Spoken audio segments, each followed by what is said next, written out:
जय श्री राम। ज्ञान, बुद्धि, शिक्षा, योग्यता, भाषा शैली या कह सकते हैं जीवन में जो भी काम हम अपनी बुद्धि से निर्णय से करते हैं, चाहे वो शिक्षा हो, व्यापार हो, नौकरी हो या जीवन के कोई भी निर्णय हो, उसका बुध ग्रह से सीधा संबंध बनता है।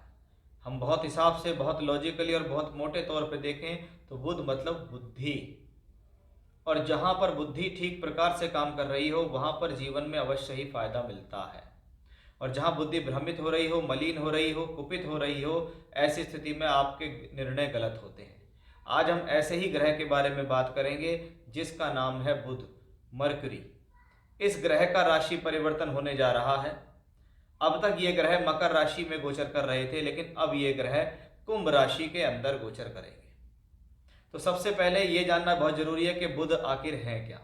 कि जो लोग अकाउंटेंसी का काम करते हैं, जिनका काम बोलचाल से संबंधित है, कॉमर्स से संबंधित काम है, लेखा जोखा है, वो व्यापारी हैं, किसी भी तरीके का व्यापार करते हैं, पैसे का आदान प्रदान करते हैं, खेल से संबंधित काम है, स्पोर्ट्स से संबंधित काम है, शिक्षा विभाग में है यानी एजुकेशन से संबंधित कोई काम करते हैं, लोगों को सिखाते हैं, टीचर हैं, बोलने से संबंधित काम करते हैं, जहाँ पर पैसे का लेन देन बहुत ज़्यादा होता है, जिसको हम कहते हैं स्टॉक मार्केट, इसका भी जो कारक ग्रह है वो बुध ग्रह ही कहलाता है। यानी अगर आपका कोई भी काम इस तरीके से संबंधित है तो आपके ऊपर इसका प्रभाव अन्य राशियों के मुकाबले ज़्यादा पड़ता दिखाई देगा। ये बुध ग्रह इस बार शनि के राशि में आएंगे और ये अपने आप में एक बहुत खास है। वैसे तो बुध हर महीने राशि बदलते हैं, लेकिन जरूरी नहीं है कि जब शनि स्वराशि के होंगे तब बुध ग्रह उस राशि में वापस आते हों। तो ये अपने आप में खास स्थितियां यहाँ बन जाती हैं कि बुध जिसको हम व्यापार कहते हैं, शनि जिसको हम कर्म भी कहते हैं, बुध व्यापारी है, बुद्धि है बुध, इसलिए व्यापार और बुद्धि का एक साथ होना अब कुछ खास लेकर आपके लिए जीवन में आ रहा है। इसी चीज़ को मैं आपकी राशि के अनुसार बताऊंगा कि आने वाले समय में, क्योंकि 20 फरवरी 2024 को ये राशि परिवर्तन होगा, 7 मार्च तक राशि परिवर्तन रहेगा। किसी भी व्यक्ति के जीवन में कुछ खास होना, कुछ बढ़िया होने के लिए तो कहते हैं कि जी मिनट 2 मिनट भी काफ़ी है। और यहाँ तो ये ग्रह 20 फरवरी से 7 मार्च तक आ रहा है, यानी कुछ ना कुछ तो किसी न किसी राशि के लिए बेटर हुआ ही है। तो उसी प्रभाव को बड़े विस्तार से हम देखेंगे कि इस दौरान आपकी राशि पर इसका क्या प्रभाव होगा। अगर आपको बुध से संबंधित या शनि से संबंधित दशा अंतर या प्रत्यंतर चल रही है तो ये ट्रांजिट आपके लिए और ज़्यादा खास हो जाता है। साथ ही साथ बुध इस दौरान धनिष्ठा, शतभिषा और पूर्व भाद्रपद नक्षत्र में भी गोचर करेंगे। यानी अगर आपका जन्म इन 3 नक्षत्रों में हुआ है तो भी ये आपके लिए ज़्यादा खास गोचर रहने वाला है।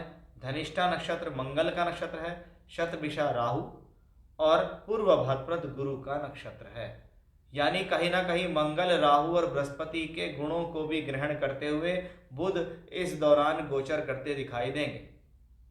तो अब हम देखेंगे कि ये जो ट्रांजिट आपके जीवन में आने वाला है ये आपके लिए क्यों खास है, जीवन के किस पहलुओं पे ये आपको क्या दे सकता है, आपकी राशि से ये ग्रह कहाँ किस भाव में बैठ गया, किन ग्रहों के साथ बैठ गया, कहाँ का मालिक होकर बैठ गया, किन ग्रहों से युति संबंध बनाया, वो सब कुछ बड़े ही विस्तार से मैं आज आपको इस वीडियो में समझाऊंगा। इसलिए वीडियो को बड़े ध्यान से सुने, अंत तक सुने, और यदि आपको मेरा वीडियो पसंद आता है तो लाइक कीजिए, चैनल पर पहली बार आए हैं तो सब्सक्राइब करके बेल आइकन दबाइए, जिससे आपको भविष्य में भी ऐसी बहुत सारी जानकारियाँ समय समय पर मिलती रहे। कि जो मीन राशि के लोग हैं उनके लिए ट्रांजिट कैसा है। लेकिन सबसे पहले हम समझते हैं कि 12वां घर, जिसको हम खर्च का, नुकसान का, यात्राओं का, दूरी का, विदेश का, इसका मानते हैं, तो वहां पर वो ग्रह बुध भी पहुंच गया है। अब 12वें घर के अंदर 2 ग्रहों का योग है, यानी कहीं ना कहीं जिस भाव से 2 या 2 से अधिक ग्रहों का संबंध बने वो भाव कहीं ना कहीं एक्टिवेट होता है। हमने यहाँ देखा है कि शनि 12वें घर में पहले ही बैठे हुए हैं, बुध भी वहां पहुंच गए हैं। अब बुध वहां पहुंच गए हैं यानी 2 ग्रहों का संबंध 12वें स्थान से, 12वां स्थान हम खर्च के लिए देखते हैं या नुकसान के लिए देखते हैं। यानी एक बात पक्की है कि कुछ ना कुछ खर्च की स्थिति तो आने वाले समय में बुध ग्रह की वजह से बढ़ती दिखाई देती है, क्योंकि शनि की 7.5 भी है, चंद्रमा यानी आपकी राशि के ऊपर राहु का ट्रांजिट भी चल रहा है। अब देखिए, चौथे घर का मालिक 12वें घर में हो तो क्या होता है। चौथा घर क्या है, हमारे घर का, परिवार का, सुख का, मकान का, प्रॉपर्टी का होता है। उसका मालिक अगर 12वें घर में बैठता है तो क्या होता है, उसका मालिक अगर 12वें घर में बैठे तो कहीं ना कहीं हमारा जो सुख है वो कहीं ना कहीं कम होता दिखाई देता है। इसको कहते हैं घर से दूरी का योग। तो बहुत बार क्या होता है, आपको अनावश्यक किसी कार्य के लिए या कुछ काम के लिए घर से दूर जाना पड़ता है, और आप घर से दूर रहते हैं जहां जाकर आप खुश नहीं रहते कि भाई जबरदस्ती मुझे वहां जाना पड़ेगा, परिवार से दूरी बनेगी।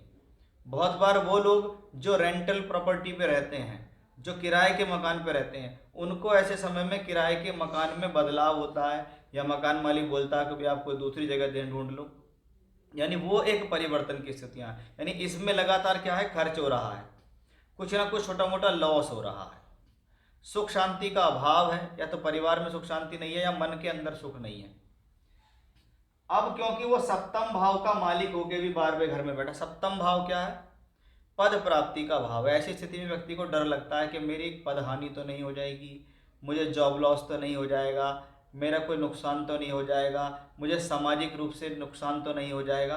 पहली बात तो ये। इस दौरान जीवन साथी के स्वास्थ्य को लेकर समस्या दिखती है, ध्यान रखिएगा। इस दौरान ध्यान रखें कि भी जीवन साथी के साथ आपका मतभेद संभव है। ये स्थिति विवाह या वैवाहिक संबंधों को नहीं बताती। यानी अगर इस ट्रांजिट को सिर्फ हम इस नज़रिए से देखें कि बुध ग्रह, फॉर एग्जाम्पल आपको बुध से संबंधित दशा अंतर प्रत्यंतर चल रही है, आपकी मीन राशि या मीन लगन है, और बुध का ट्रांजिट राशि से 12वें घर के अंदर चला गया शनि के साथ, तो इसका क्या मतलब है कि कहीं ना कहीं ये वो समय है जो चेतावनी लेकर आता है कि अगर ये ट्रांजिट आपके जीवन में 20 दिन के लिए, 22 दिन के लिए ही आया है, तो इस दौरान आपको सतर्क होने की जरूरत है, क्योंकि ये प्लेनेट आपके ऊपर प्रेशर बनाने को तैयार है। मैं आपको यहाँ डरा नहीं रहा हूँ, लेकिन उस प्लेनेट की जो प्रेडिक्शन है मैं वो आपको वो बता रहा हूँ। इसलिए बुध ग्रह की जो स्थितियाँ हैं कोई बहुत ज़्यादा खास, बहुत ज़्यादा पॉजिटिव नहीं है। ऐसी स्थितियों में आपको सभी चीज़ों पर ध्यान रखना है, खास तौर पे इन्वेस्टमेंट सोच समझकर निर्णय लें, जल्दबाजी में निर्णय ना लें, किसी भी प्रकार से ऐसा कोई काम ना करें जो आपको नुकसान दे जाए। यानी आपकी छोटी सी गलती, भाई बुध क्या है, लिक्विडिटी का कारक है, बिना वजह पैसे खर्च हो गए, या कोई इन्वेस्टमेंट कर दिया या किसी के चक्कर में आके पैसा लगा दिया, पैसे फंस गए। ऐसी स्थिति में स्टॉक मार्केट से दूर रहना चाहिए, ऐसी स्थिति में कहीं भी पैसा नहीं लगाना चाहिए, शांत बैठे रहना चाहिए।